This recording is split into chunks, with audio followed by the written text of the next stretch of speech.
So, are you ready to play? Hi, it's me, the girl who swore she was never going to touch this box.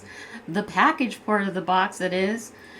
Well, I said that actually I wanted to continue storing the dolls in the box, not that I wouldn't necessarily touch it. So I'm definitely touching this box. What I want to do is create a store using this box and a large piece of doll plastic. I got this idea from a playset that I am interested in buying that's supposed to be a closet but looks like a store. What I plan on doing is using this interior portion and converting it into dressing rooms. I know, I know, it's such a great idea, but it's not my idea. I was listening to Barbie's GBF and it was his idea, so I'm going to implement it. I already created shelves for the drawers so they don't collapse on each other. Unfortunately, I already created the store counter off camera, so I won't be able to show you how I did that. I bought two storage tool containers from Dollar Tree. They're basically little containers that are supposed to hold nails and stuff. I put those on the end with their backs facing each other. They're glued on top of a floating shelf from Dollar Tree that's also made of plastic. There's a bevel, so I just leveled them using a piece of cardboard. I covered the entire front plate with poster board to hide the space in between them. The top is a piece of cardboard covered in shelf lining paper. This plastic sheet is what I'm going to attempt to clean up for the window. I'm going to cut the back of the package to use as the storefront window.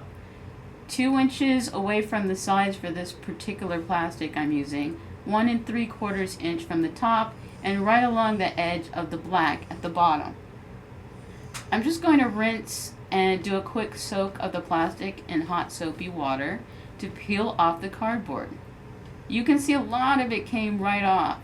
To get the remaining parts off, I had to use a Brillo pad, which combined with the glue left portions of the plastic frosted looking. You know, the way they decorate windows at Christmas. Later I might paint over it with a clear glitter paint to make it look more intentional. The image on the back of the box cut out really well.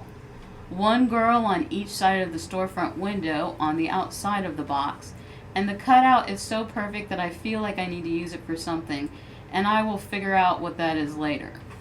For the inside of the store, I'm going to glue this paper to cover the trim of the plastic and cardboard. It should technically be 2 inches as measured earlier, but I could not get close enough to the edge, so from the outside of the store you can see about 1/4 inch of the paper. I want to use the Barbie logo from the back of the box to show on the storefront as the name of the store. I realized that it's going to look like ugly cardboard from inside the store, and I was able to remove it, and I'm going to cover it with the sparkly silver duct tape that you can get from Dollar Tree. I'm going to cover the description side of the box with glass mirrors. Not recommended if this project is for kids. Use those acrylic ones. These were candle coasters from Dollar Tree. I don't know if this will cause a problem sealing the box because there's a slight overlap. Theoretically, it shouldn't. My store is still on display, so I can't say at this time. I'm going to use the pink poster board to create the dressing room doors. I'm measuring for the dressing room doors.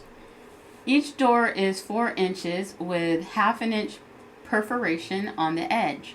For me, I'm doing the perforation on the flat edge, the flat textured side, so the shiny side will point towards the inside of the store.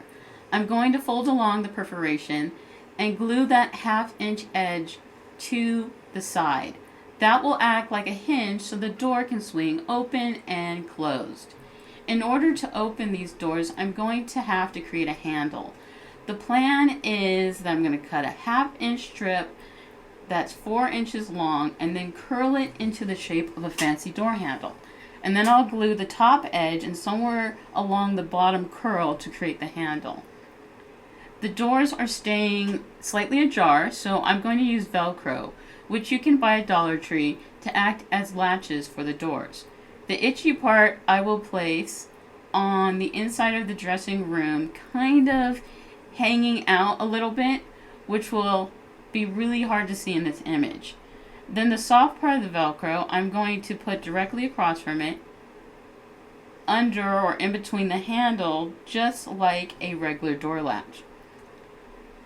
Due to space constraints, the dressing rooms are a little bit curved, mostly at the first door, which is why the door seems slightly uneven. This section of the package is kind of like an accordion. I found these nifty little acrylic mirrors on Amazon, and I'm going to put them into the dressing rooms. They were $7 for 10 pieces. The main package closes with Velcro. To keep the package connected to the dressing room, I'm going to add the itchy Velcro side to the back, so the soft Velcro side on the main package will lock into it. I'm drawing to a close on the crafting portion of this project and can get to decorating. I add some dress forms to the windows. You can recreate this by buying cheap Dollar Tree dolls, painting them black or white, cutting off all the hair if you want, moving the limbs if you want, and then using a doll stand. The plant is a shot glass with moss and a silk plant shoved in it from Dollar Tree. The comfy store couch was a project that I wasn't sure how it would come out, so I didn't record it. It's the foam from inside those waxing pads from the Roombox 3 video, wrapped in a mat. All from Dollar Tree, not sponsored. Now for the non-Dollar Tree portion and inspiration for this project. The Barbie closet that I felt looked like the inside of a retail shop. I envisioned the vanity as a sewing table where they could do alterations. You can see there's a gap there, and I'm going to use the remaining of this black box background to fill in there. It will help make the pink Barbie side more cohesive with the black signature side of the store. Time for more accessories to make it look more retail. I added some computer and phone accessories to the store counter. These pieces are from a Fancy Life set. If you don't know about this third-party doll furniture found on eBay or Amazon, I think they're decent quality for a decent price. These pieces are from an office set. The gold store rack is rainbow high, and the purses came from past doll clothing hauls. They can probably be found on AliExpress, but definitely on eBay. I'm really glad I decided to use this package. It can close back to store up my dolls, and I can use the counter and box to store all the doll items from the closet area. The clothes, the shoes, the purses. But now, it's also a really great display. I'm really enjoying the dolls from the Barbie Basic Kit and their boxes. Till next time. Thanks for playing dolls with me.